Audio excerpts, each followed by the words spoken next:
So here we are after our first episode has just aired, just to go through and give our thoughts and behind the scenes opinions and things and commentary on a number of things that happen. So again, thanks for joining me, Mick.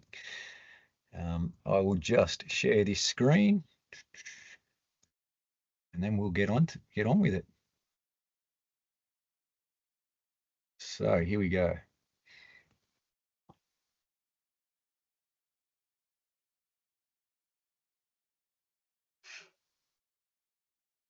So what did you think of the venue? What was your opinion of Die Hard Paintball?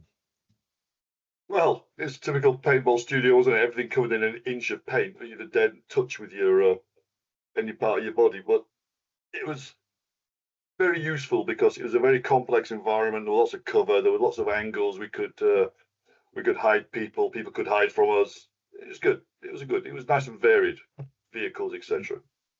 Yeah, my only issue with it is aesthetically, it looks a bit bland. It doesn't do it justice. Like when you're there, it looks really good, but then on camera, everything's grey and a bit bland. But so be it. It's the nature of it, I Yep. guess. And I thought it was a great venue. Apart from how dirty we got, like you watch throughout all our interviews and things, we've got shit all over us. We've got paint and Yeah. stuff, and yeah, it was a bit of a problem, Oh and well. it made the floor a bit slippery and things, which again, another environmental concern. But yeah, here's Paolo with his But I will say narration. it wasn't the worst training venue I've used, so it's okay. You know. Yeah, that's it.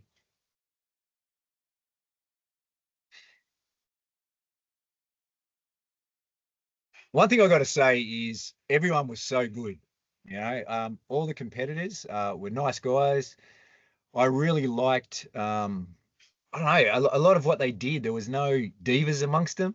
There were no people out there who demanded, this food, they were all really down to earth and good people. And I can't speak highly enough about all of them. They all brought something to the table, something unique. And yeah, it was a breath of fresh air actually dealing with everyone on set. Like I was really happy with how that all sort of came to be.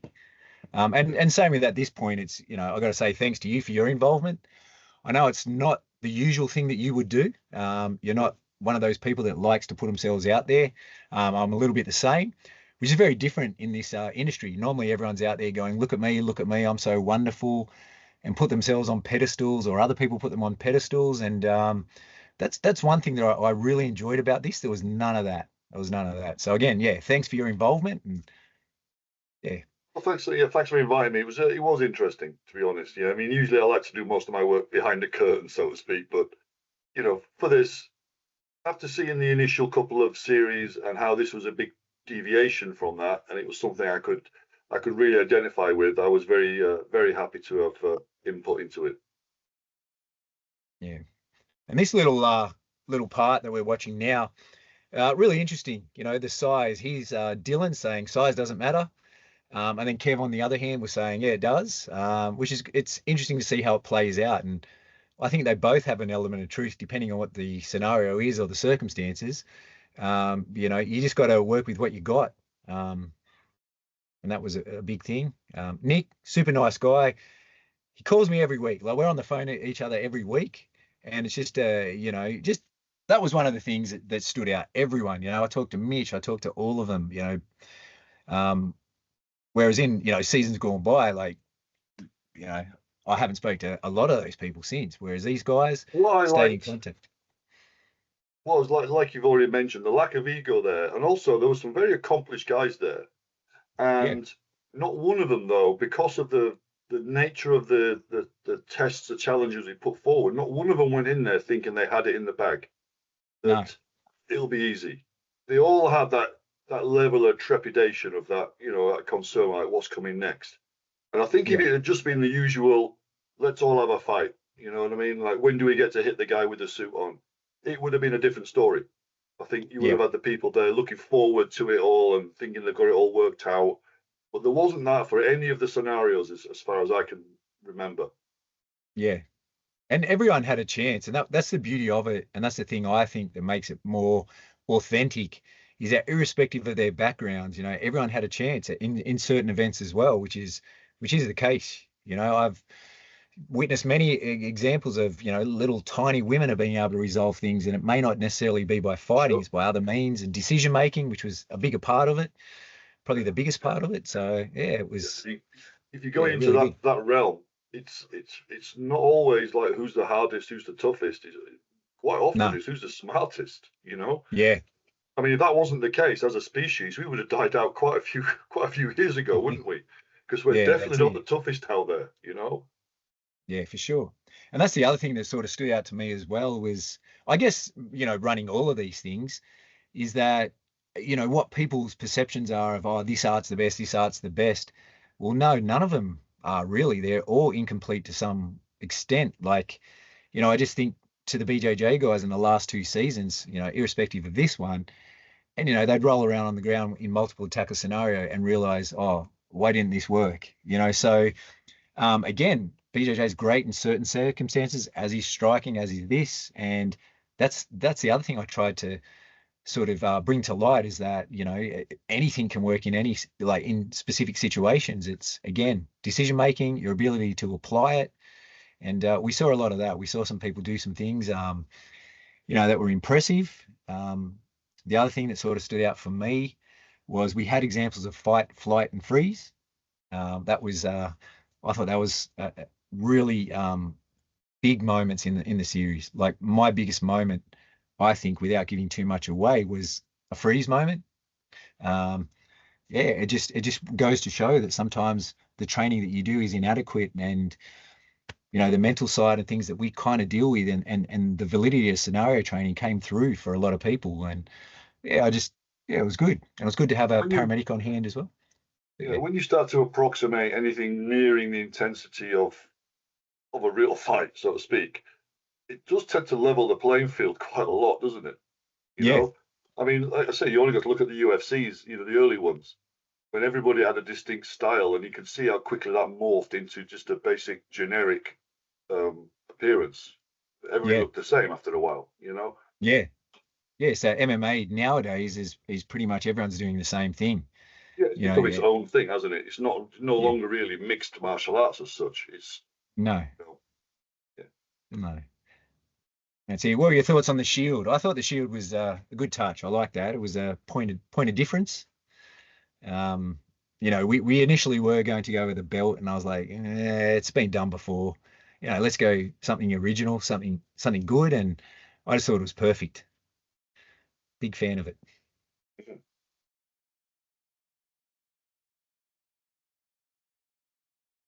There it is, as we speak about it. Good timing.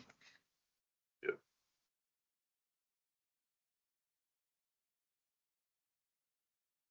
It's good too. I think some of the contestants were expecting it to be very similar to seasons one and two. I'm And I sure they think they were. were a bit shocked at how we swung it in a different direction. And to me, just the more I see of what we've done, and the more the path we've gone down, just makes sense to me. Like in my day Yeah. job, I teach people that cannot fight, will never be able to fight. They could train wherever in the world all day, every day, and they will never be able to defend themselves if someone attacks them. And so it's not good enough to sit there and say, well, bad luck. If someone attacks you, it's over. You got to give them something, and that's where all this comes into play, all the communication, the de-escalation, the awareness, spotting the red flags, the pre-incident Sure. indicators, all those things. That's where, I put the focus of mine on because, you know, in a corporate world, they do one training session, you expect them to be okay, and it's not the case at all, as we know. Definitely. I like to use that analogy of, the crossing the road analogy. I use it quite a lot. And I mean, first off, what's the first thing you teach somebody to cross when they're crossing the road? It's definitely not just how to survive being hit by a car, is it? So No, that's it. that really underlines that, look, I know I can't survive being hit by a car. So it's Yeah, really changed and shaped my approach to how I cross the road. As simple as yeah, that. If it was all yeah, about that, then yeah, we'd just be training to survive being hit by cars, wouldn't we? It's that's not. it.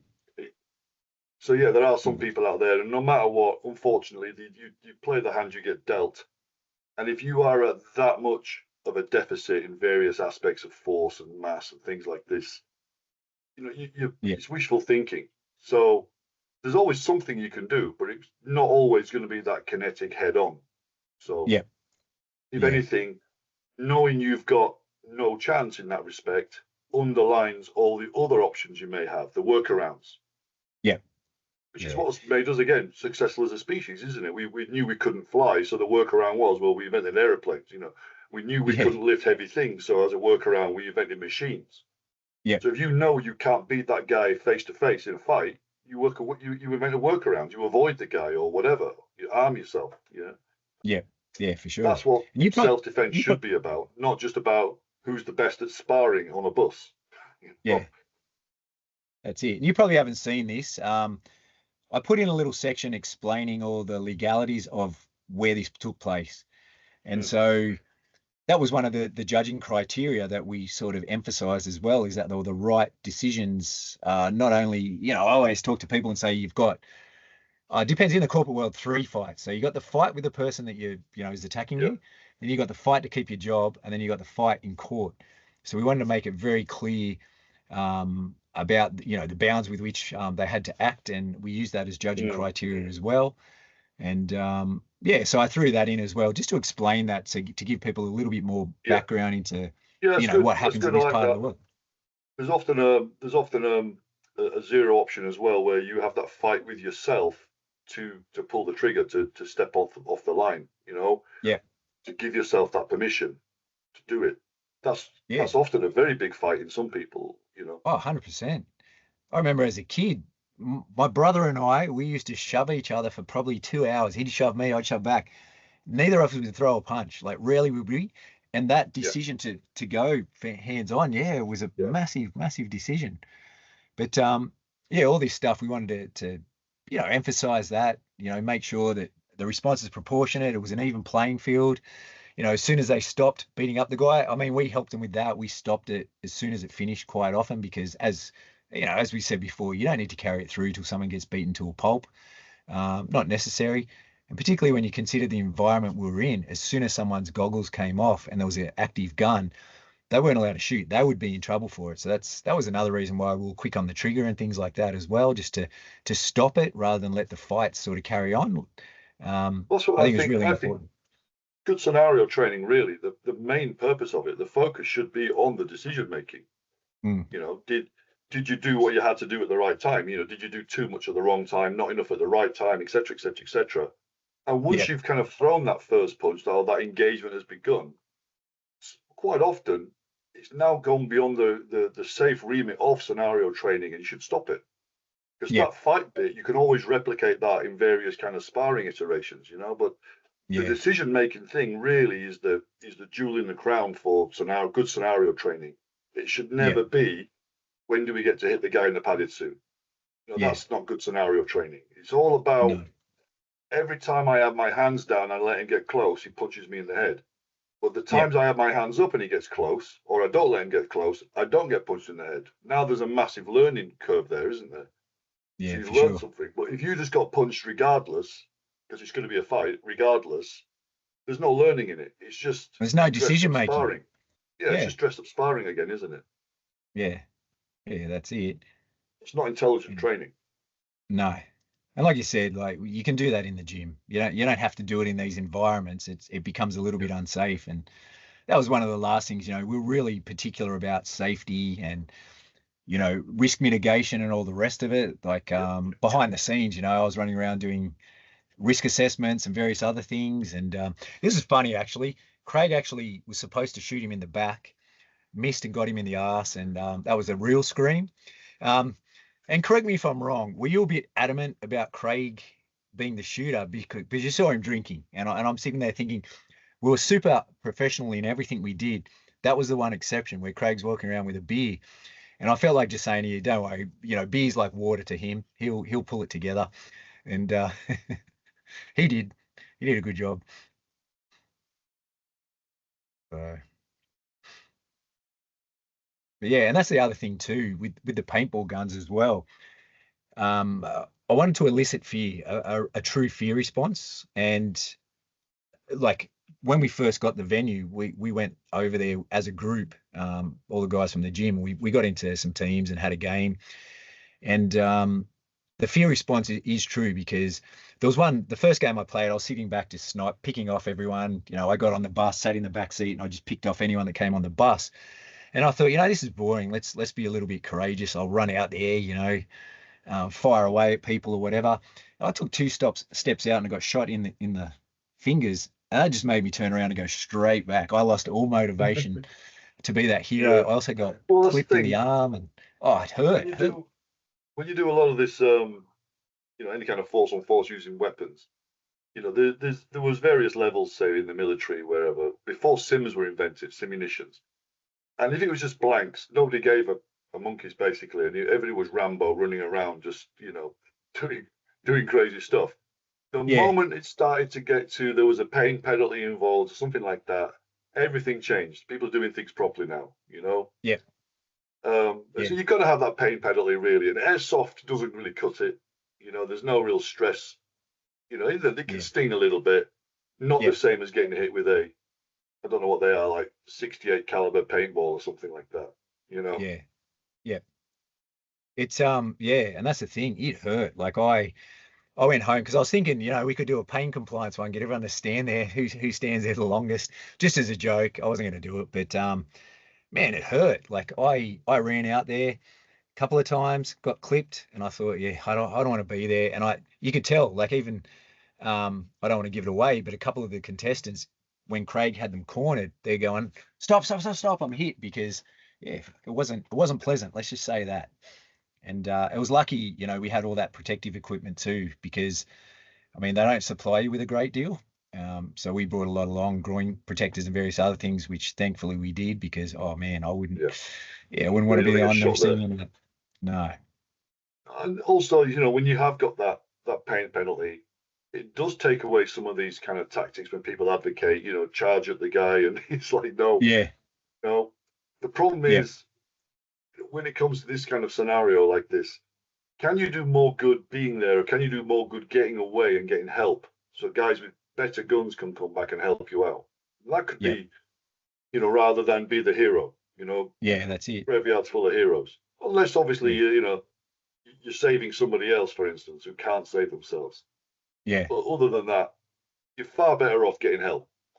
Yeah. To be quite honest, Yeah, and that was one thing I think you said quite a bit was there's plenty of heroes in the cemetery. Yeah, Graveyard's full of them. Yeah. But no, Nathan did quite well there. He stayed away and survived, which is good. Kev, not so much, but not a bad effort. You get points for being useful, not for being brave. That's the thing. Yeah, that's it.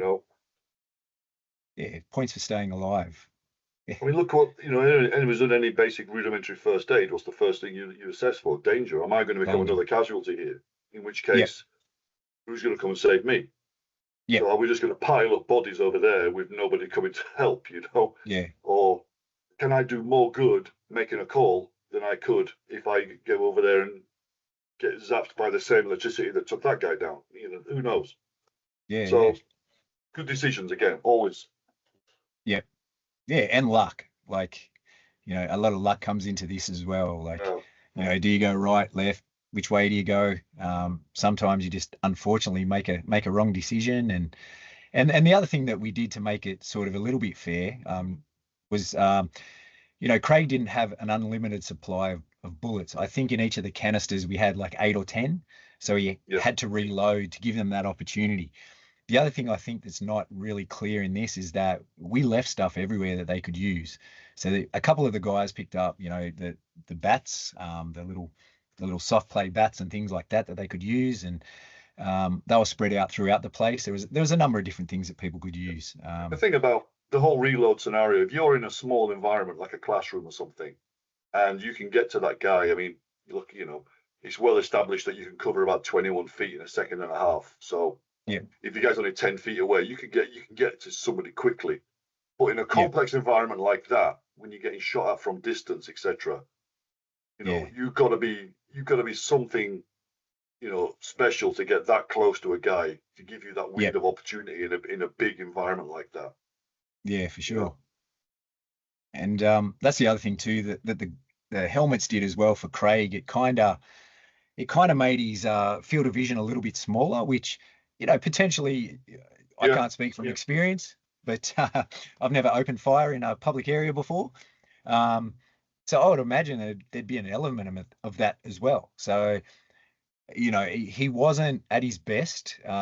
We actually told him to dumb it down a little bit because Craig, hunter by name, hunter by nature, he does go hunting quite a bit and things like that. So he's actually pretty handy. You got to play the part, haven't you? Yeah.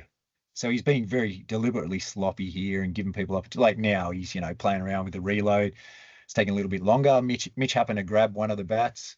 Nick's got the keys. That was the other element was putting all those keys in just to test that notion. You watch it in horror movies, you watch it everywhere else, and yeah, like it's interesting. I think it needs more testing.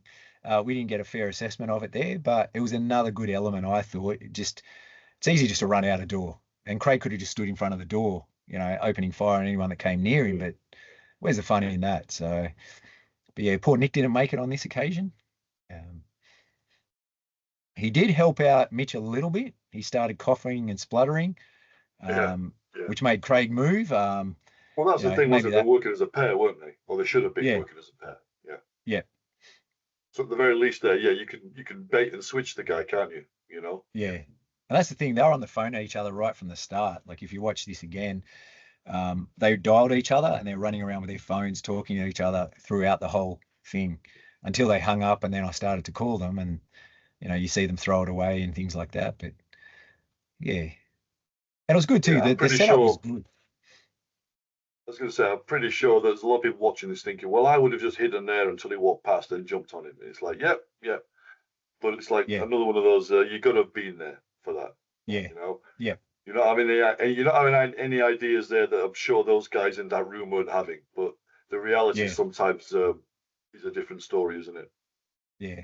And that's I should have told Craig just to open fire on anyone like that, just to throw it in there. They had the pads on, but next time we'll do something like that.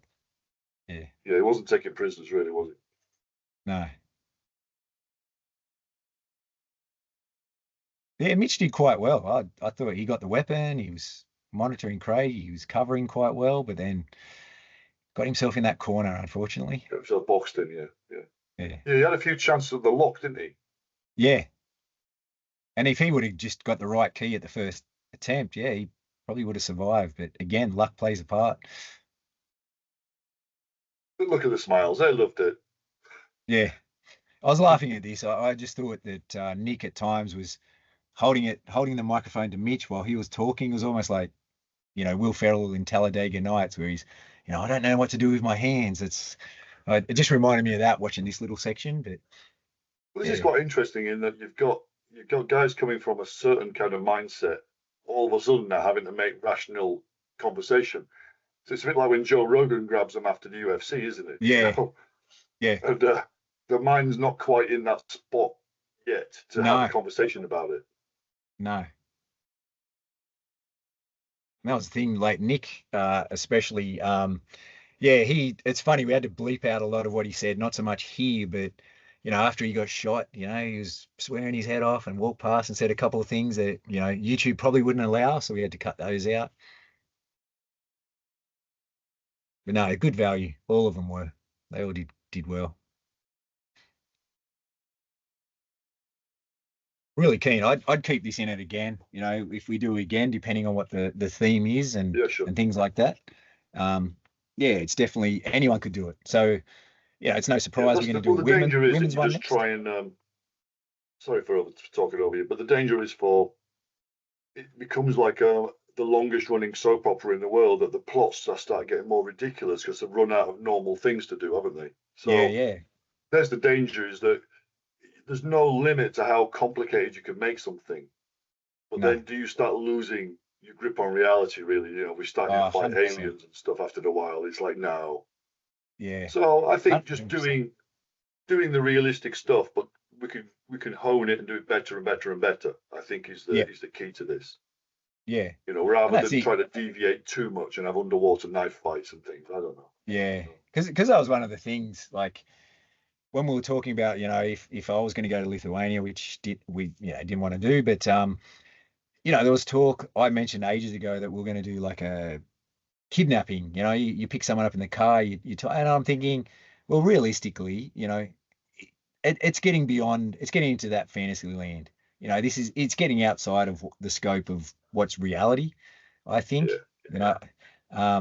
Who's going to kidnap, say, Mitch, for example, or Adrian, or any of them, it just really? Who's going to yeah, kidnap I'm a not being grown funny, man? but just the mechanics for that kind of scenario. I've been involved in that sort of training, in other walks of life, and the moving parts involved in that, and the controlled environment you need, etc., etc. It's beyond the scope of this, to be honest. Yeah, So yeah, it would yeah. be it would be a very poor and probably very dangerous version of Oh, it. 100%. So would it be worth doing? I think the No, juice has got to be worth the squeeze. So oh, 100%. Yeah, yeah, I'd rather yeah. it be simple but exceptional than exciting and poor. Yeah, and more people can get something out of this. Like even these little Of course. cuts Yeah. to, what's encouraged by the government in various countries, all those things. These are things people can actually take and learn from. Whereas if you watch one of those productions, where it's the kidnapping and they do this, do that, and the other, it's not really useful. Maybe to 0.0001% of the population, but this stuff that we do here, it's yeah, anyone could do it. But even this, that's what I said. If we do a women's one, they could do this, no problem. And that's where, again, coming back to stopping the fight sort of fairly early, as soon as that mask comes off, you got to be careful with the guns. The last thing we Of course. want is someone to lose an eye over a web series. It's not worth it. But yeah, one of the considerations, and yeah, and that's the thing too. Like I was saying, these guys were awesome. Like I really appreciated what they brought to the table and their different perspectives, and there was no, I don't know, like there were mistakes that people made and they come back and admitted to them instead of making excuses for them or going in the blaming, myself, the judging, or various other things. Yeah, They I took it like on that. board. I I, like I that. Everybody appreciated took that. it on the chin. Yeah, yeah, Yeah. yeah. And it was they took it as a learning experience. That's, to use a quiche term is like it's what is it again? The bloody I've lost my train of thought. But it's I don't know. I just really appreciated that honesty, that authenticity.